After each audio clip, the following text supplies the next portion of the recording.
Dear colleagues, thank you very much for making your way back. I know it was a relatively short lunchtime. A lot of us have discussed over the past week or two the very important issue of education for non-proliferation and disarmament, and education for science in general.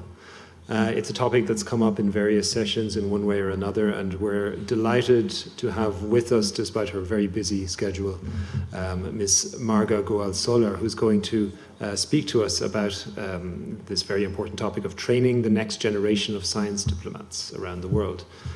Marga is a Senior Project Director at the Center for Science Diplomacy at the American Association for the Advancement of Science.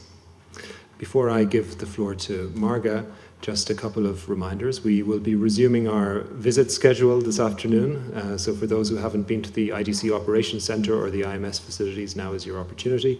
And for those who have not yet taken part in our analysis sessions with our experts in waveform and radionuclide technologies, these will also be available. Second point I wanted to mention is that we have now updated the scenario for the OSI Executive Council simulation, which will take place on Thursday and Friday. These are available in hard copy form out there in the documents distribution area, and they will be uploaded very shortly to the app and to the knowledge and training portal. So with that, I'm going to hand the floor to Marga. Thank you.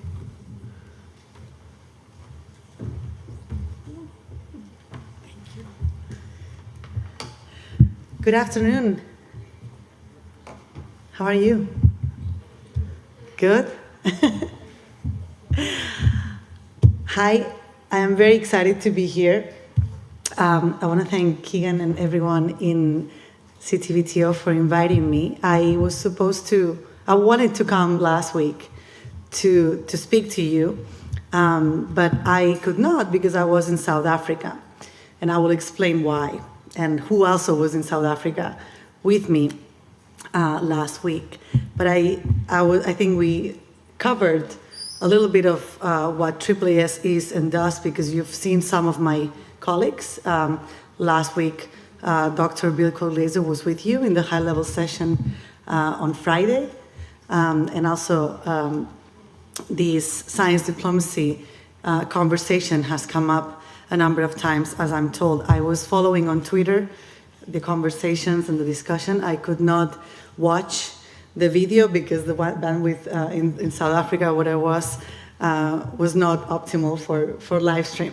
So I followed on Twitter, and I was really pleased with this meeting and the enthusiasm that you all put into it.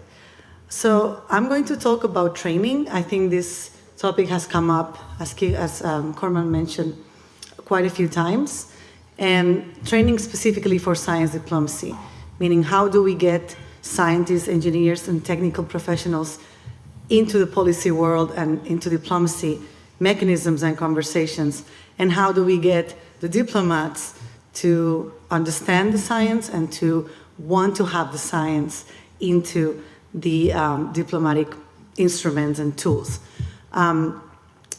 I work at AAAS, so the American Association for the Advancement of Science. We are a scientific society, the largest scientific society in the world. We are member-based, and we are better known to many people for the publication of Science magazine, which is one of the top scientific journals in the world. And I am based in Washington, D.C., but this time I come from South Africa. So one of the core pillars of our work is to train the next generation of science diplomats around the world. So part of my job is to go around and develop a number of capacity building activities with partner organizations around the world, and those can be countries, governments, it can be universities, it can be scientific societies, academies of science, a number of different actors that want to engage in the science diplomacy space. So the picture that I have up here, if you can see, the person sitting in the front is Dr. Zerbo, who I hope I will see today at some point. He was kind enough to come for 20 hours to be our keynote speaker in South Africa in our first science diplomacy training we were hosting there for the entire African continent. And I thought I have to reciprocate, so when I came back from South Africa, I stopped here to meet you and speak to you. And I will say why Dr. Zerbo's presence was very important in a minute, but really what I would like to get from this session today and hear from you, I would like to make this interactive and hear your views and your thoughts on how do we go about bridging the gap between the scientific, technical communities and the policy and diplomacy world. And obviously this organization that you are attending the workshop these 2 weeks is one of the prime examples of science diplomacy, and of course award-winning, and we'll see about that in a minute. So the AAAS Center for Science Diplomacy is a center within this larger organization, and we have 3 pillars. We, first of all, want to build a community of scientists and a community of diplomats that can talk to each other, that can share a language, they can understand each other, and they can understand how they can work together. If you think about it, how many of you that are technical professionals, scientists, engineers, during your training, university, school, never cross paths with a diplomat? And vice versa, many policy, international relations professionals don't necessarily cross paths with a scientist. And often we find that the curriculum that scientists and policymakers and diplomats take during their formative years never takes them across the bridge, and they never cross paths. So one of the pillars of our work is to bring the 2 communities together. The second pillar is relationship building. So we work with countries. We are an American organization, but we are international. We are non-governmental, non-profit. We are not funded by the United States government, and that allows us a certain degree of flexibility when it comes to engaging with countries that are not in the best diplomatic relations with the United States. So for instance, the countries that for many years had no diplomatic relations with the United States, like Cuba or Iran or North Korea or Syria, the scientists of the United States were able to cooperate and engage with the scientists from these countries, and we were supporting and building platforms and scaffolds to foster exchanges between scientists from countries that had not, that didn't have formal diplomatic relations, and for that we use the universal language of science as the bridge builder. We use scientists who are usually very prestigious, scientists who are global, they have a global mindset, and they cooperate with anyone in the world for the purpose of that science. So it is a much less sensitive and politically charged conversation to bring 2 scientists from the US and Cuba, for example, together than to bring 2 policymakers or diplomats or government officials that cannot talk to each other, that are not allowed to talk to each other. So in a way, science can be used as this public diplomacy tool and take advantage of the universal language of science to bring people together, even when countries are under political strain. And then our third pillar is the capacity building that I'm going to talk about with you today. And I really want to share some of our experience, also learn from you, and learn from CTBTO, because you have one of the best models for training that we have seen in the science policy space, and I'm here to learn as much as to share. So I don't know how much you've been seeing these documents and journals in the past 2 weeks. We basically started the Center for Science Diplomacy. Dr. Von Turikian and Dr. Tom Wan were the co-founders in 2008. And at that time, there were no definitions, no clear concepts or frameworks for science diplomacy. It was clear that science and international relations increasingly needed to come together, but it was something that was practiced for a very long time. We all have examples and know of many instances where science and diplomacy came together, but there was this need of a formal conceptualization and building a framework around it. So science diplomacy could become a discipline, could be something to be researched and taught and learned and shared. So in 2010, the Center for Science Diplomacy and the Royal Society in London, which is the scientific society for the United Kingdom, published a document together that took the name New Frontiers in Science Diplomacy. And basically, it collects what the intersection between science and diplomacy has been historically and provides a new framework and definitions so science diplomacy can be operationalized and it can be used as a tool in foreign policy. So apart from that intellectual work that we do in the center, we also, as part of this building community and elevating the profile of science diplomacy, we also elevate the profile of science diplomats, of people who have been at the forefront and pioneers in any discipline, because science diplomacy encompasses all the scientific disciplines, from chemistry, physics, astronomy, food science, agriculture, oceans, environment, biodiversity. So it's really an umbrella term for any kind of scientific driver that has an implication for diplomacy. And so this year in our annual meeting in Boston in February, we recognized Dr. Zerbo as the winner of the 2017 Science Diplomacy Award. And because of that, we came into contact with you, with the organization, and also decided to focus a little bit more strategically on this training in science diplomacy in Africa. And that's what we hope to work more with CTBTO and Dr. Zerbo in these coming years. So as I was saying, when we are coming from a scientific world or from a diplomatic world, we find that the world views are so different that sometimes they don't even cross paths. And when I went to university, I'm a biologist. I have a PhD in molecular cell biology. My campus, my school was not anywhere near the international relations, the political science. All those people were completely foreign to me. I had no idea what they did. I never came in contact with them. So I spent my whole scientific career, 10 years, without ever thinking or experiencing the importance of science in diplomacy.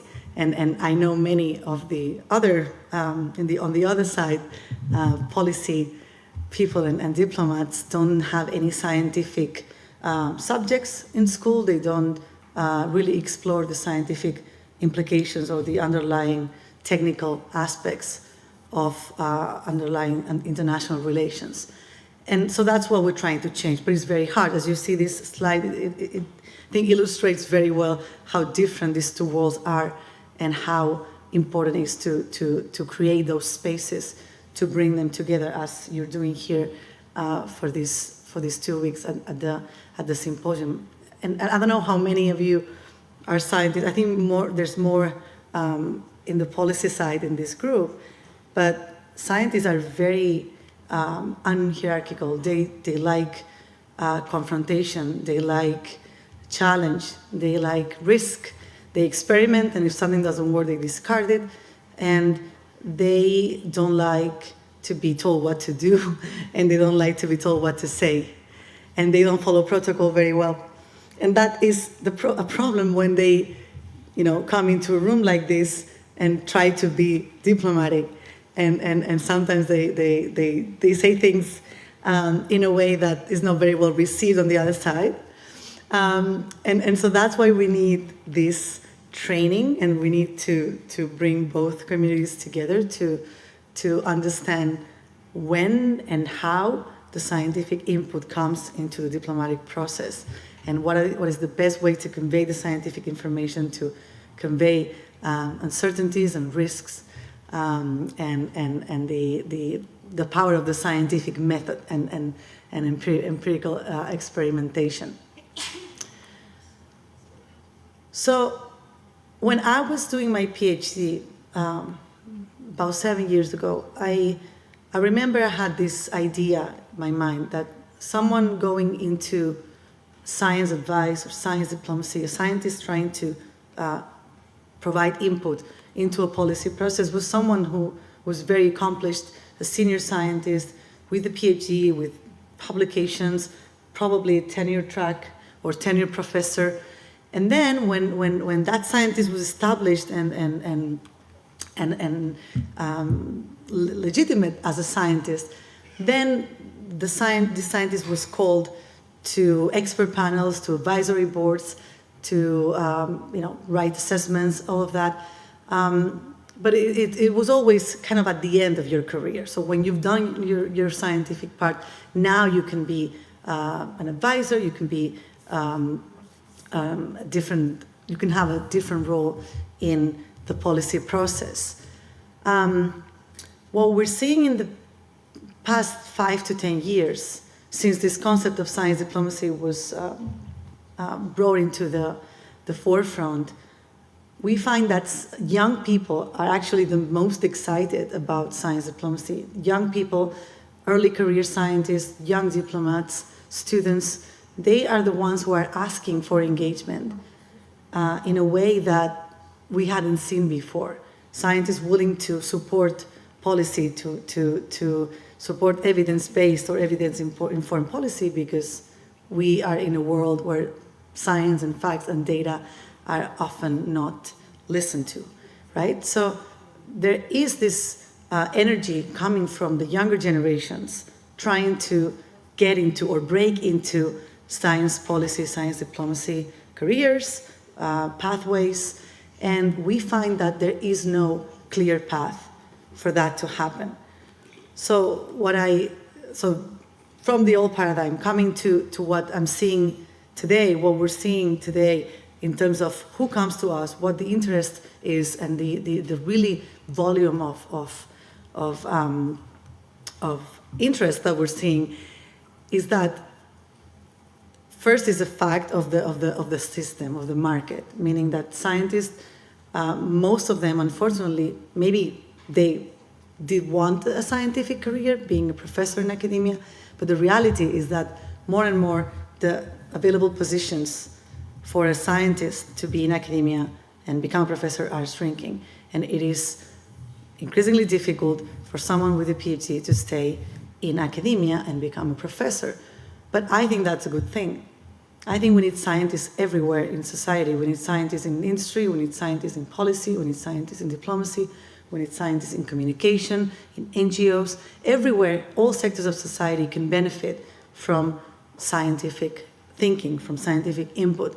And then we are also faced, you guys come from all around the world, and I'm sure in your country, some of your countries, you have an oversupply of PhDs, you have people who are actually struggling to find a job after a PhD, and they're experiencing this oversupply or saturation of a market of scientists. And then others come from countries that have not enough scientific capacity to begin with. And the few scientists that are in that country are asked to do more than the science. They're asked to be the advisors, they're asked to sit in panels and commissions. And that is really placing a burden in this multi-hatting. People have 10 hats because they are the eminent scientists in their country, but there are not enough scientists. So how do we split this person in 10 to get them to advise the government and sit in regulatory commissions and talk to parliament, and in their spare time they can do their research and maybe write a paper. So we're seeing this very complex global landscape in which some countries are struggling with too many PhDs. Some countries are struggling with not enough scientific capacity. And so what do we do? So those are questions that I have for you, and I would like to offer some reflections based on our experience at AAAS. And I think the key is to train both the scientists and the diplomats to work together, and that's easier said than done. So how do we do that? First of all, science diplomacy obviously is an international endeavor, but it begins at home. If you have a Ministry of Science and a Ministry of Foreign Affairs that are not talking to each other, it is very difficult for your country to project any sort of science diplomacy strategy. And in this workshop that I come from in South Africa, it was interesting. A participant from Cameroon said that when he was selected for the workshop, he was very excited and he went to the Ministry of Foreign Affairs to let them know that he had been selected for this prestigious opportunity to do a workshop in science diplomacy. And the Ministry of Foreign Affairs said, why are you going, why do we need science? We are Foreign Affairs, why do we need science? Why are you wasting your time, right? And he was asking, maybe we can put a science desk, a science advisor to the foreign minister, and the ministry was not interested or didn't see the need for that, right? So many countries have a misalignment between the different government bodies and institutions, and that alignment is to start at home. So one thing we do in the United States, AAAS does for 45 years a program to place and embed scientists in government. So it's called the AAAS Fellowship, Science and Technology Fellowship Program. And every year places about 300 scientists and engineers after their PhD into the federal government. They spend a year or two, and they can be anywhere in the federal government. They can be in the State Department, they can be in the White House, they can be National Science Foundation or NIH, all the different government agencies, but also they can be in Congress. And from 2 years ago, we started placing scientists into the judiciary branch. So we actually have now scientists embedded in all three branches of government.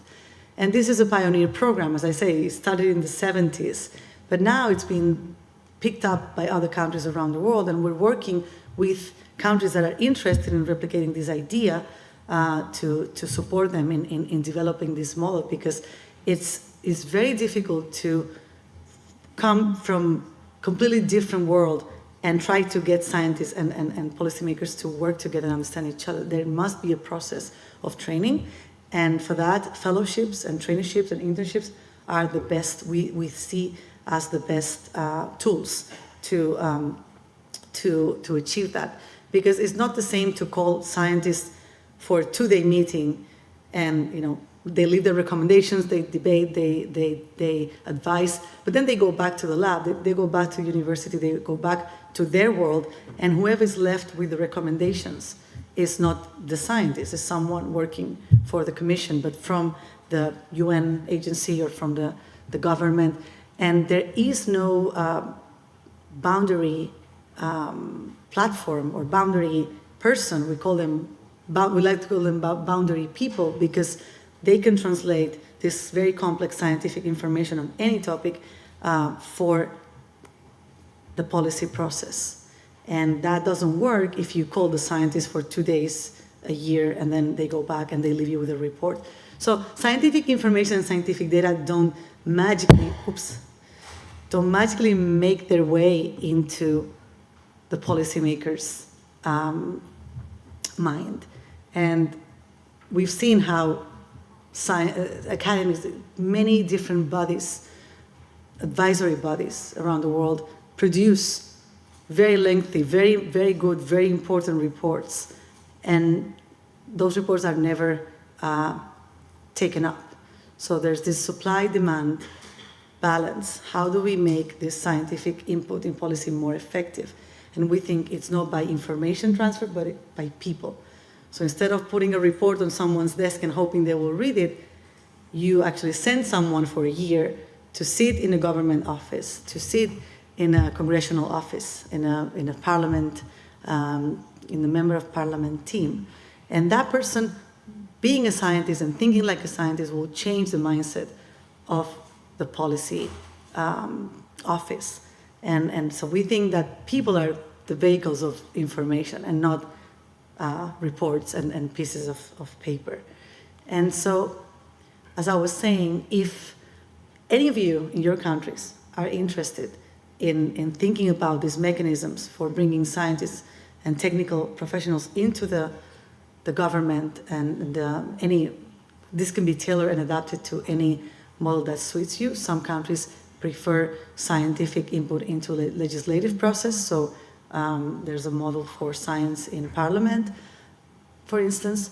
Some are specifically focused on the Ministry of Foreign Affairs, and they want to ensure that scientific capacity is built within the Ministry of Foreign Affairs, not just at the highest level as a science advisor to the minister, but there's a whole body of trained professionals in science that can rapidly react when the Ministry of Foreign Affairs is dealing with any complex issue, artificial intelligence or gene editing, and they have to produce a response very fast. The scientific information is crucial. And also at the embassies, it's not just at the ministries, but having mechanisms to embed scientists in embassies, science attachés, science fellows, posted around the world helps this connection as well. So for anyone interested, here's a report that you can download. And I say, reports don't speak for themselves, so that's why I'm telling you, but then I'm asking you if you're interested, you download it and you learn more. We have about 50 different countries represented in this. It was a landscape analysis, and we tried to look at how different countries are trying to bridge this science policy gap. And then we offer a table with all the websites, links, opportunities that they offer, and then a set of recommendations for improving scientific capacity in policy and diplomacy. And here's a little table summarizing the types of mechanisms, but basically is what I've told you, things like fellowships, internships, rotations, details, ways to circulate scientific people within the policy world. So our own journey from the AAAS Center for Science Diplomacy to here starts even before we became a center, even before we were established, because we were established in 2008, but before that, the Foreign Service Institute in the United States was usually calling upon AAAS to provide some training to the diplomats in the ESTH cone, so the Environment, Science and Technology and Health track for the American diplomats. Then we realized that there was no framework for teaching. So first there was no framework for science diplomacy at all. Then next thing, once the framework was established, was to think about a framework for teaching and how do we bring together the two communities in the most effective way and in the most pedagogical way so they can learn from each other and understand each other's language. So we were in the US, we are in the US, but we realized that this is a global need to train in science diplomacy around the world. So we partnered with the World Academy of Sciences, which is based in Trieste in Italy. And we started a partnership that continues today to train science diplomats from the global south.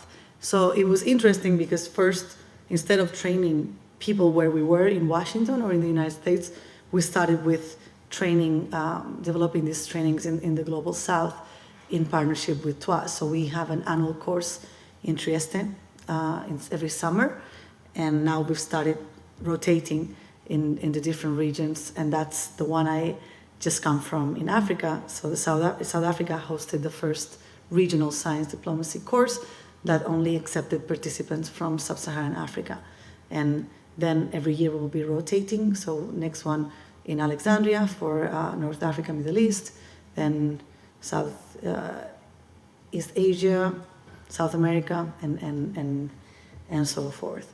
So after doing these trainings for a few years, we realized that we had a lot of applicants from Europe, from the US. They were complaining. They said, wow, you are developing this training that you've never done before, and it doesn't exist anywhere, but you're only allowing the participants from the global south. And we say, yeah, well, that's our priority for now. But then we realized that this was a need for everyone. So every level of science, every level of diplomacy in any country can benefit from this type of training. So we started courses in the US, in Washington, and now we have a number of partners around the world that we coordinate our trainings with Maybe you've heard of the International Network for Government Science Advice. You've heard of UNESCO, the Inter-American Institute for Global Change Research, and also some countries have approached us to help them run science diplomacy workshops in their countries, or also as part of their foreign assistance programs. So, for instance, Panama and Mexico called us to help with the workshop in their countries, but Spain, which is my country, wanted to insert science diplomacy into their foreign, into their development agenda. So their priority continent is Latin America, so they wanted to insert science diplomacy training as part of their international development program, and we helped them do that. And then, once we realized that we had much more requests that we could possibly meet, even if I'm always on a plane, it doesn't really help when you try to be at 5 places at the same time. So we decided to start developing materials so people could take this training without us being physically there. So we developed an online course, and I'll talk about it at the end, so you can watch it and basically pack everything that we give, all the basic introduction to science diplomacy that we pack in a day or two workshop. It's in an hour-long online course, and that makes it much easier for us to reach audiences everywhere. So just to give you a sense of what our training looks like, and I think many elements are similar to what you're doing here, and especially what you'll do by the end of the week with the simulation negotiation. So we bring together about 2/3 the group are scientists, and 1/3 are policy folks. I think it's the opposite as your group here. And this is because our constituency, our natural constituency are scientists. So we are a scientific society, and our natural constituency are scientists. So they apply in large numbers. Every course gets hundreds and hundreds of applicants, and we can only take 20 or 30, which really shows that the demand is growing, and we can't even meet it. But the idea is to bring representatives from the two worlds and have them first learn about science diplomacy in all its flavors. So we have sessions on global governance, on natural resource management, transboundary waters, global health diplomacy, nuclear issues, food security, climate change, any scientific driver for diplomacy. We talk about instruments and mechanisms, conventions, all of that. But the fun part, this agenda that I'm showing here is based on the one in South Africa that I just come from. And as you can see, the keynote speaker was Dr. Zerbo, and that's why we are grateful for him to come for just 20 hours all the way from Vienna to Johannesburg and back.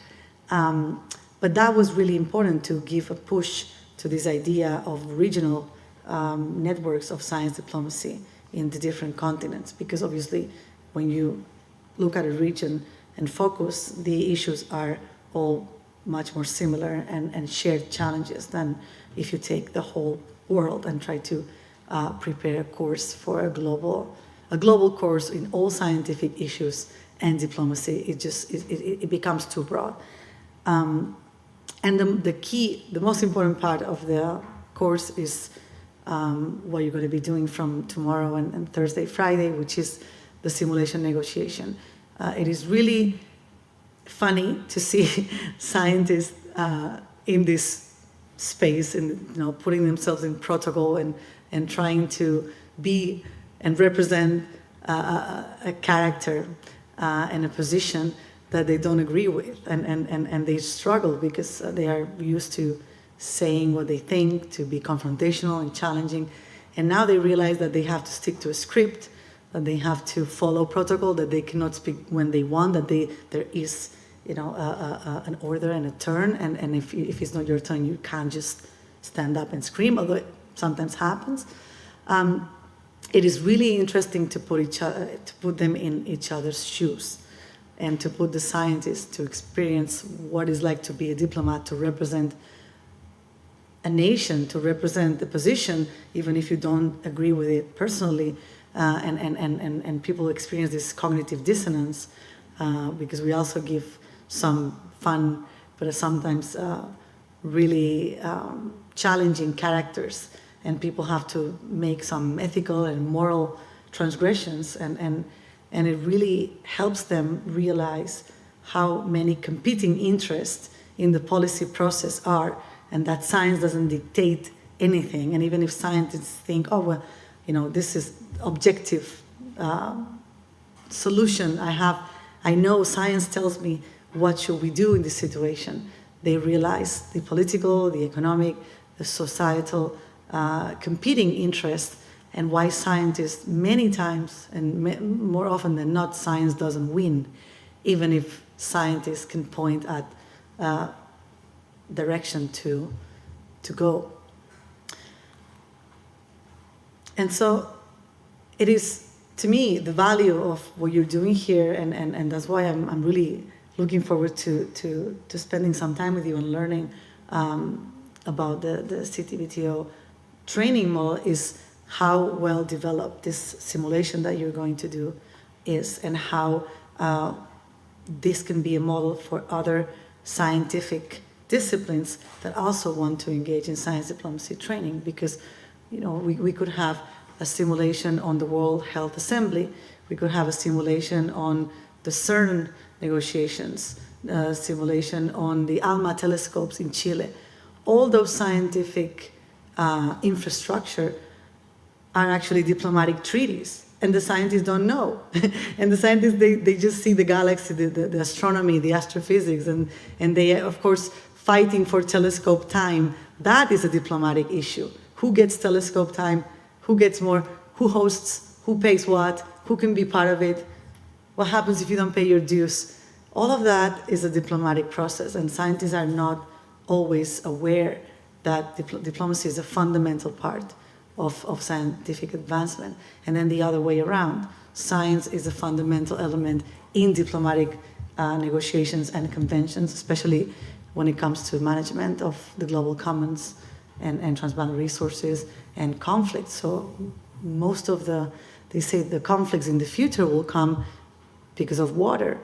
And water diplomacy requires the best science available in order to monitor and to measure who is consuming what and how much, and how the water flows from one country to the other.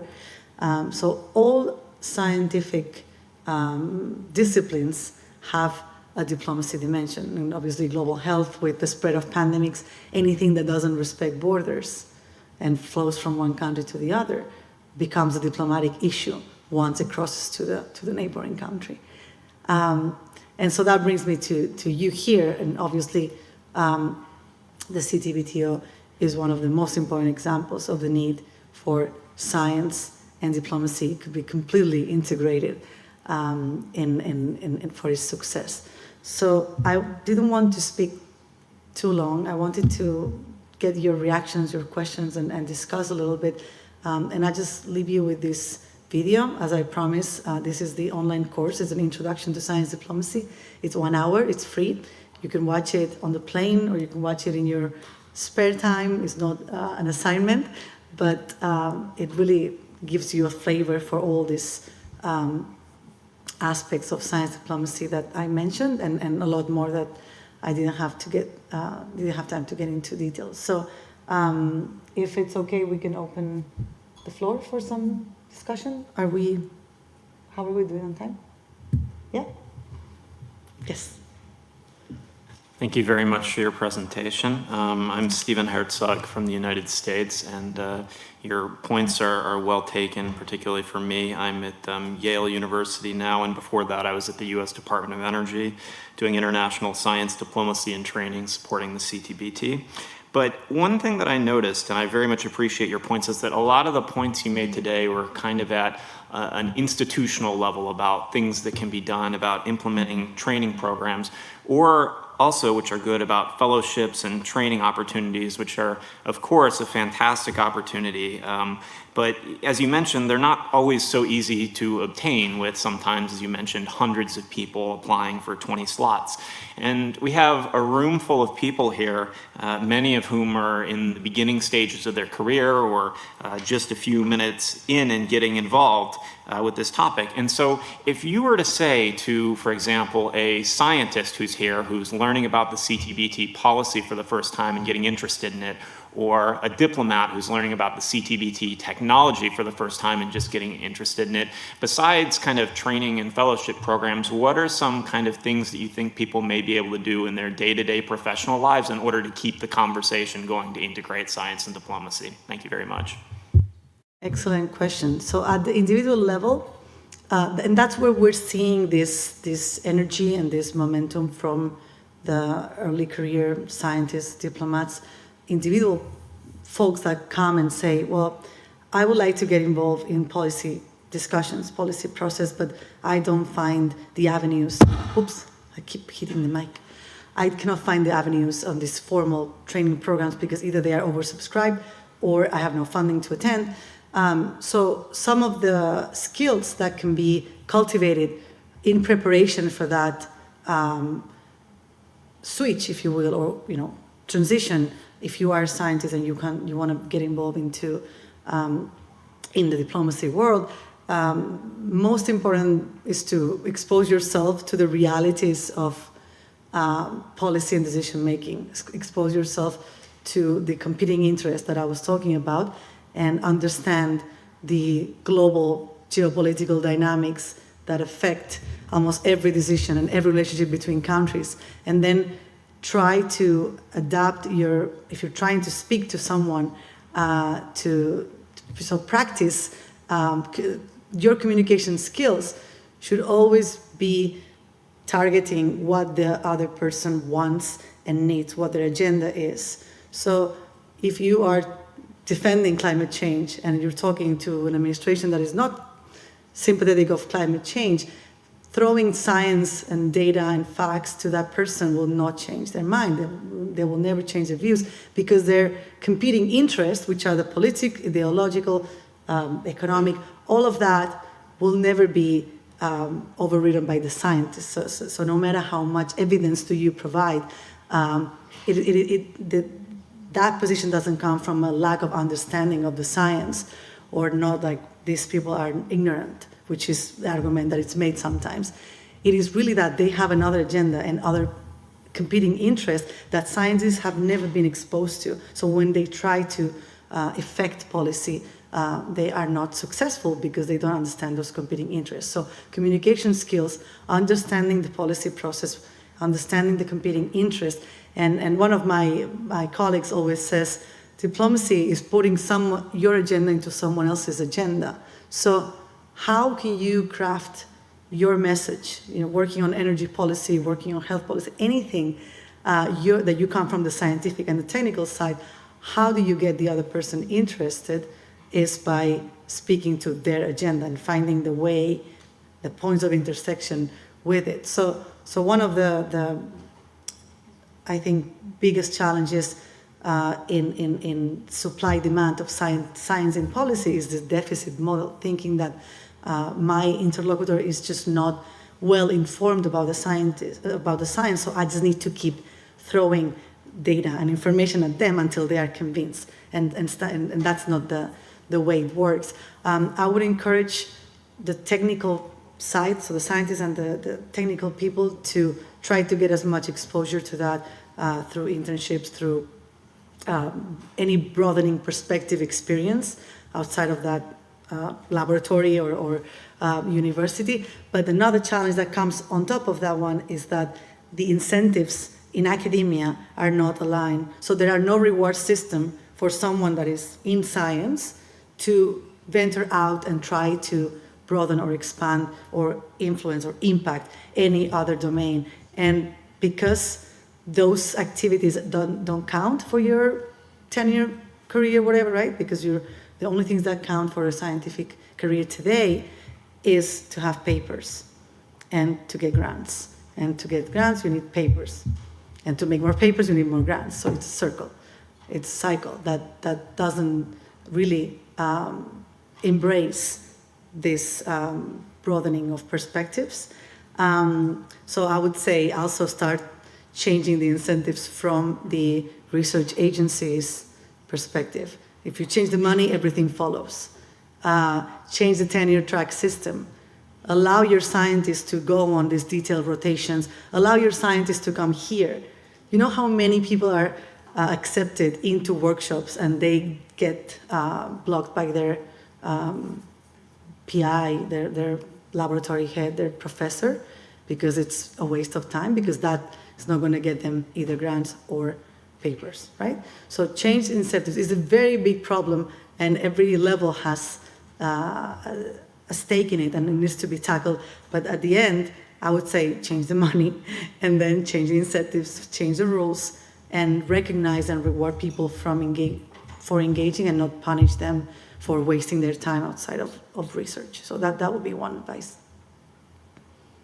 Any university dean in the room can maybe bring this back. Any more questions?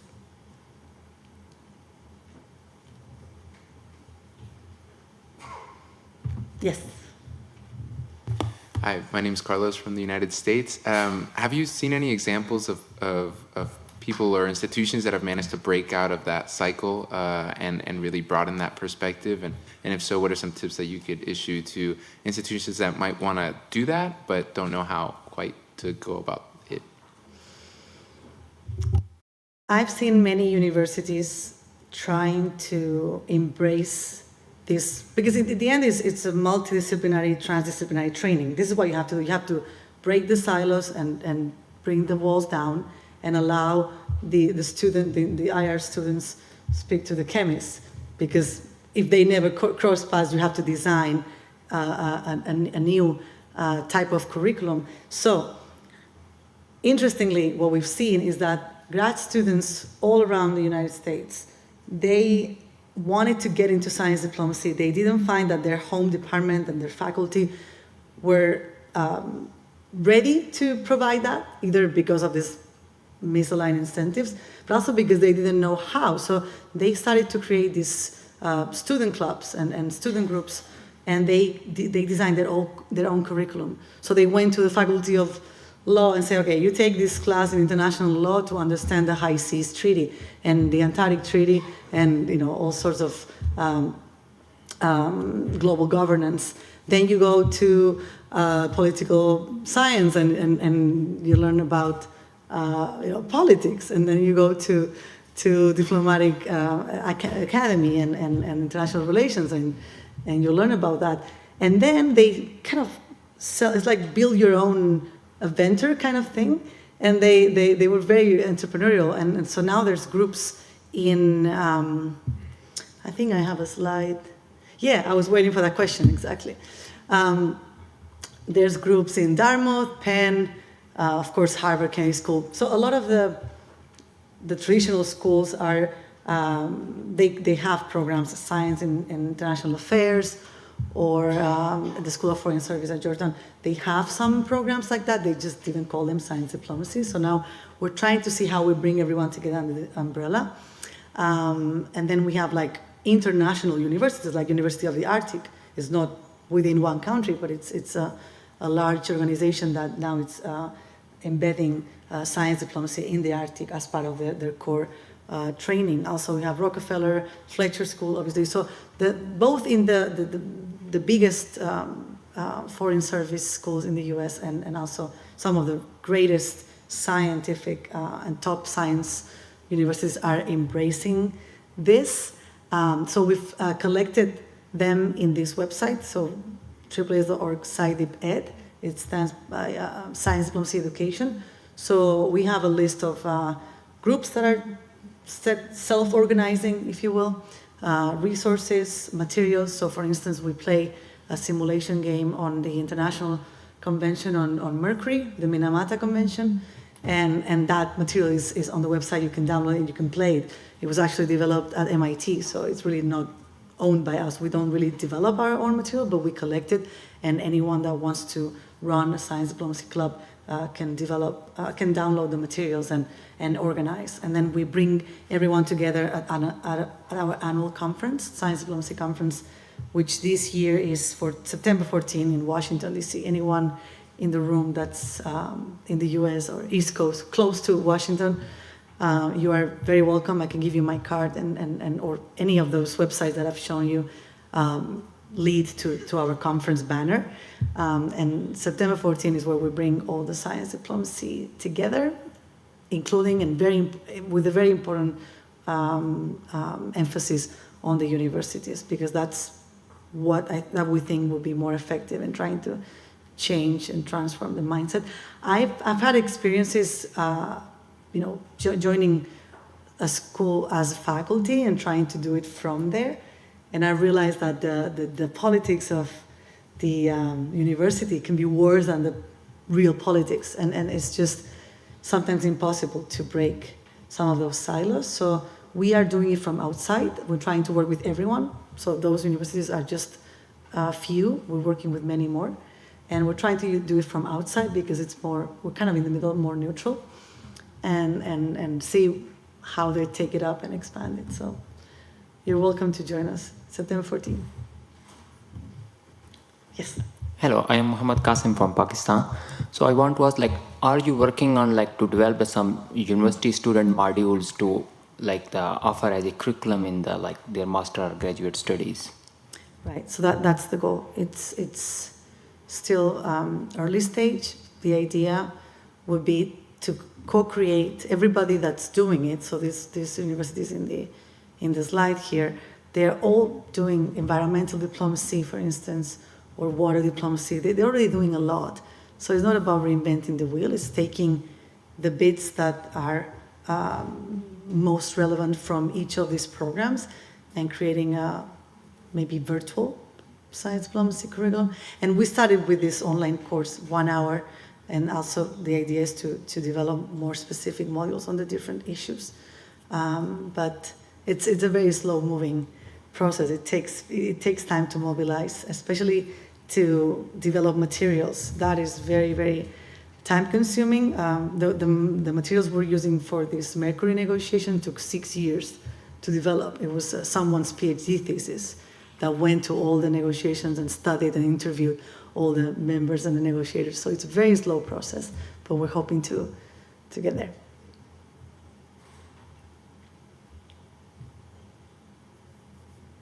Yes. Hi, my name is Ksenia and I'm from National Research Nuclear University, MIFI. And I'm sophomore student in international relations, and this is kind of like science diplomacy course in our university. And also I'm the head of Student Scientific Society. So basically at university, my goal and a huge attempt to make those two things to collaborate, because as you said, this is very complicated to put scientists and diplomats into very effective communication. That's what I'm trying to do. And actually I figured out about your course 2 or 3 months ago in Italy, that is going to be held in Italy in August. And I really wanted to understand how to do it more effectively, because in the scientific society, I see a lot of young scientists and just, some students that really want to take part in scientific world, but they don't really know how to change something in the world. They don't see the ways. And also I see my group mates who are future diplomats, and they don't really think that science is very important. And I really wanted to take part in that course, but as I understand, you have to be employed in order to get in that course in Italy. So my question is, I'm a student, and how can I know how to make those things collaborate if I can take part in such courses, and what to do? What are my? How can I do that? Yeah. Right. Thanks. I don't think you have to be employed. I mean, I don't know where in the application says something about your employer, but you can put your school. It doesn't mean.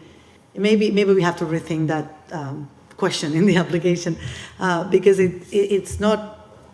I think it's not a requirement to be employed. I think if you have enough merit, and so of course it's very competitive. So but if you are really awesome, and we see it, I don't think it will be a problem that that you are not yet in the stage of your career where you have an employer, so you can leave that blank, or you can explain that you're still in school.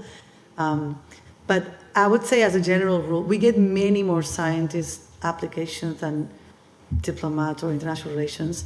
It's really important that we draw more from the IR community.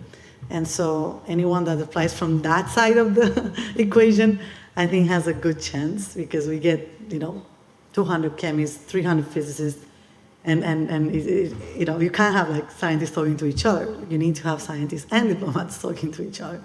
And so that's the goal. But I would encourage you to reapply next call, and I can give you my card, so you can ask me any questions or clarifications. Okay. Most people are in the, I would say, the age range is hard to guess, because what early career means in every country is different. Some countries do it by career stage, some by age, but it's a huge variation. But usually it's under 40. Mm-hmm. That's the definition. But there's no reason why we cannot have like students and younger people, if they are clearly motivated and on the path to make an impact. So the biggest question that we ask and we look for very carefully is, what are you planning to do with the training? Whether you have networks that you could, or groups that you've organized that you could directly implement the learning, or you want to affect some institutional change. Not just like, I want to learn science diplomacy because it's nice.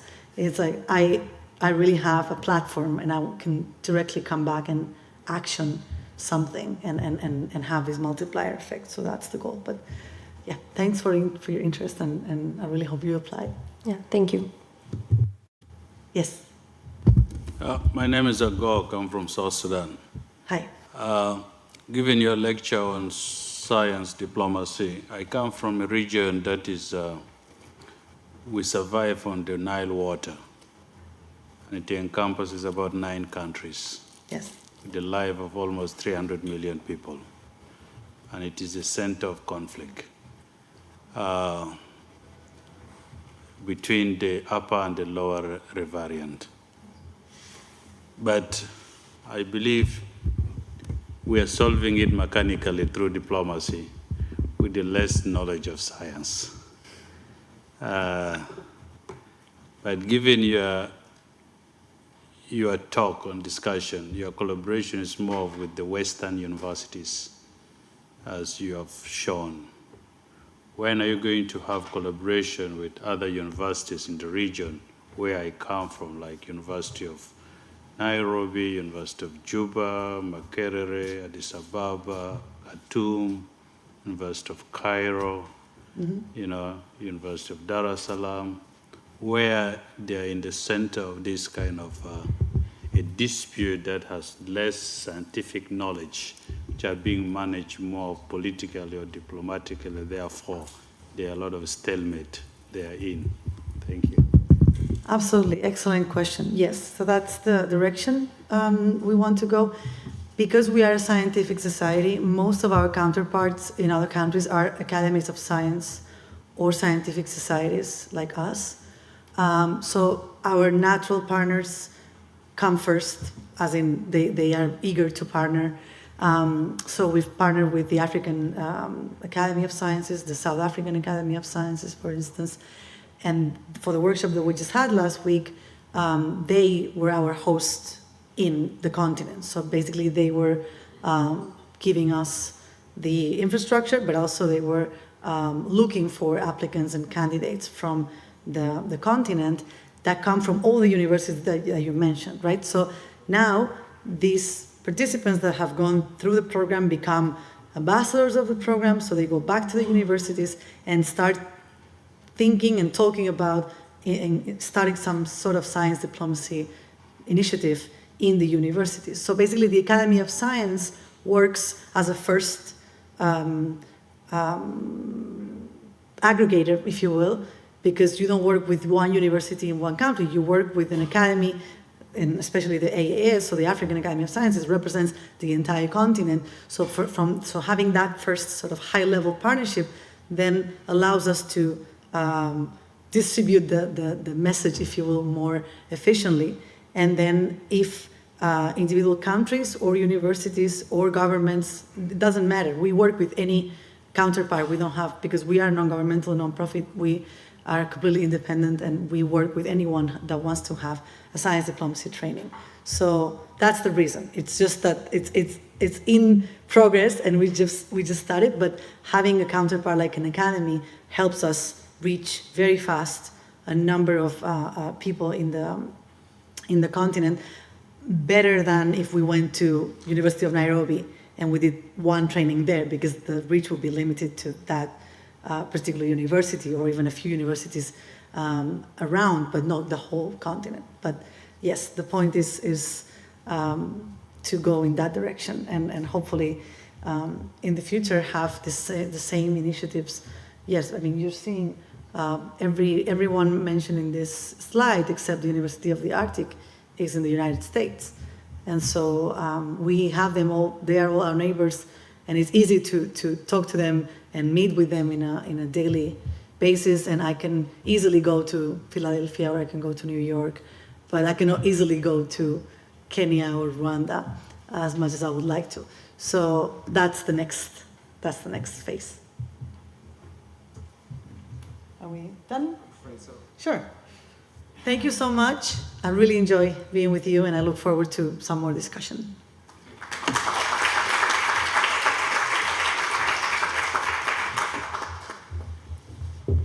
Thanks, Margaret. I really wish we had more time to discuss these things. And I'm glad that you're still around for a little while. So if people come across you, I'm sure that you would be happy to speak with them individually or in groups even, and answer any further questions that they may have. So, dear participants, we're going to continue with our visit schedule now. So it's back into the groups. You all know what 4 groups you're in, for those who wish to take part now in the various tours and demonstrations. We're going to start with group 3, the radionuclide analysis demonstration. If you wouldn't mind moving over to this corner, please, where Kagan is waving at you. This will be group 3. If you recall from yesterday what group you're in, you can move over that way. We will be shortly asking group 4 to go to the same direction, because in fact, as you know, the analysis demonstrations are both along that corridor. So group 3, first of all, please go to the corner here on my left.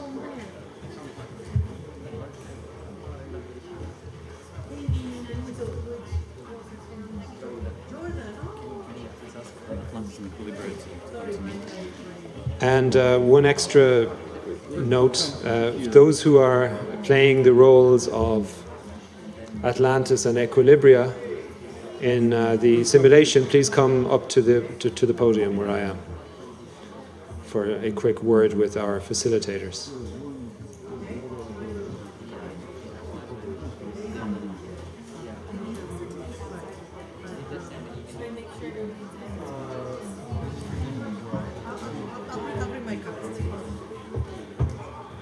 So, colleagues, we do need to move on with the tours as soon as possible. So again, group 3 is leaving now. Group 3 is leaving for the radionuclide analysis demonstration.